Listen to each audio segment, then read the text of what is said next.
Well, this is something I haven't done yet. I decided to make a little companion video with my latest episode of The Art Array. I'm going to try to link the videos together, but wish me luck with that one. But of course, that's kind of rhetorical because by the time you see this video, I would have either done it or not done it. So I'm awkward. So in the last episode of The Art Array, we were talking about the craft of writing. And one of the things we talked about was how important it is to really refine your story, to really polish it, and to make the writing really good. But I wanted to go a little deeper into why this is so important, aside from the obvious, you're making something better. Because something that occurred to me recently, and I don't think any writers are really thinking about this right now, and that is pretty much everyone has good ideas. Even if they're not writers, I'm sure at some point you've heard a friend, a family member say something along the lines of, "What if this happened?" Or, "What if the world worked like this?" And you're kind of like, that's a good idea. Now, of course, this doesn't apply to absolutely everybody. I'm just saying, I think most people have good ideas, which is why now that we have self publishing, we've seen this massive increase in the amount of authors. So even if you have a really good idea, even if you argue that your idea is better and it has, better twists and turns and things like that, I'm not sure it's enough to really differentiate yourself in this incredibly oversaturated market. Now, of course, step one after the book is finished is marketing, but I'm talking about once the book is in the reader's hands. I think the best way to make them remember your story and to differentiate yourself and to get them telling their friends about your story is to have exceptionally good writing. So I think this will really help you differentiate yourself because not too many authors are doing it. Also, when I talk to readers, when I'm going to reader sites, readers' blogs, things like that, one of the biggest complaints I hear is it's so hard to find a story that is exceptionally well written. Most stories are either poorly written or they're good, but they're not exceptionally good. So I'm going to give you some tips on how to make your writing exceptionally good. And you can look at my reviews, most of them comment on how good my writing is. So the first thing is the way you structure your sentences. I was reading this book once. I don't remember what it's called. I didn't finish it. I was just kind of checking it out. It didn't really grab me. But, anyways, there's a scene where this person wakes up and they're tied to a chair and they're looking around trying to figure out what's going on. And it's a first person story.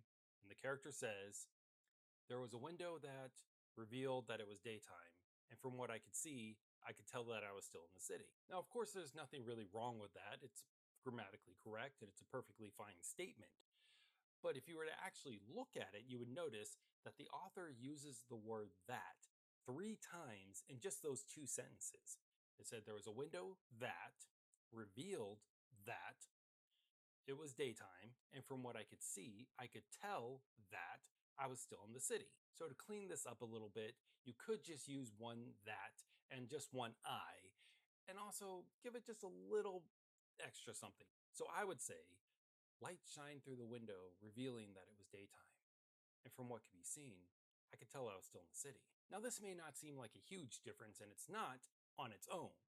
But if you do this with every sentence, you really think about it, you really structure it properly, you really think about the phrasing and the flow and how it sounds and how it reads. If you do that with every sentence, you're going to have a much smoother book, which is going to make it a much more enjoyable reading experience. My next tip is when you're doing descriptions, try not to stop the story. Try to keep the story moving while you're doing the description. So I'll give you an example. This is actually from a novel that I haven't published yet. I'm going to pretty soon though.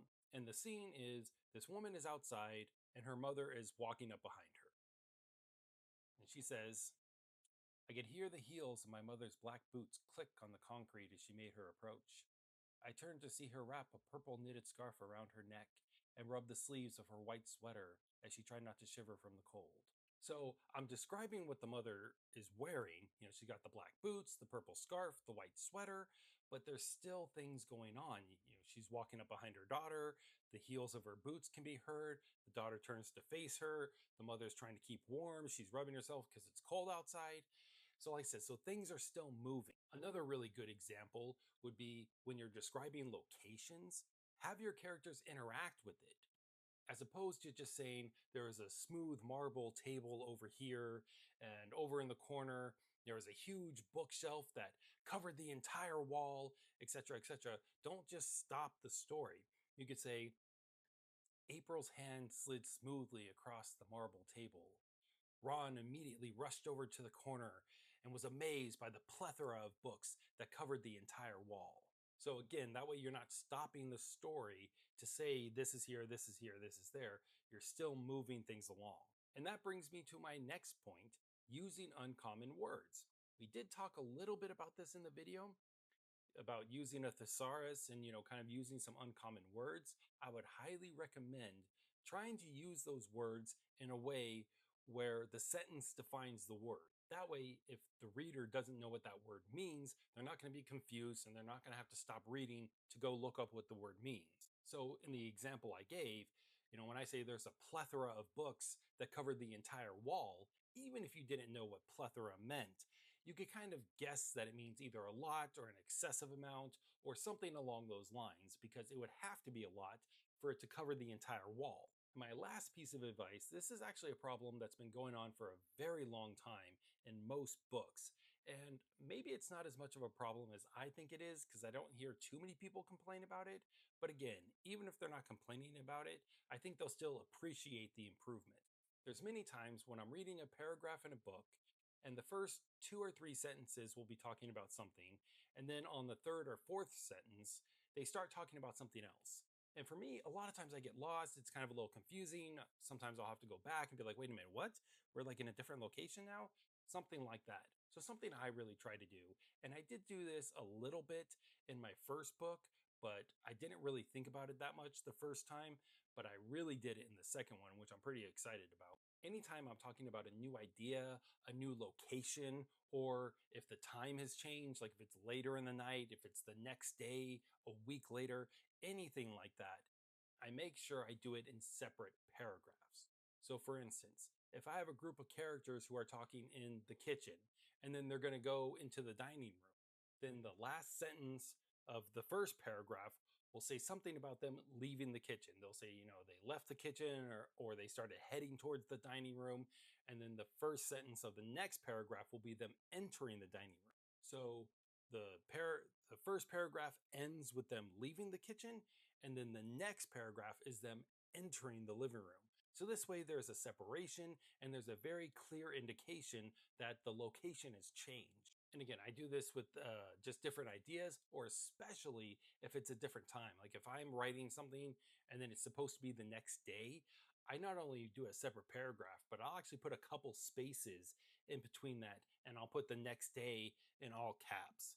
So overall, I'm not saying you have to do these things. These aren't like rules or whatever.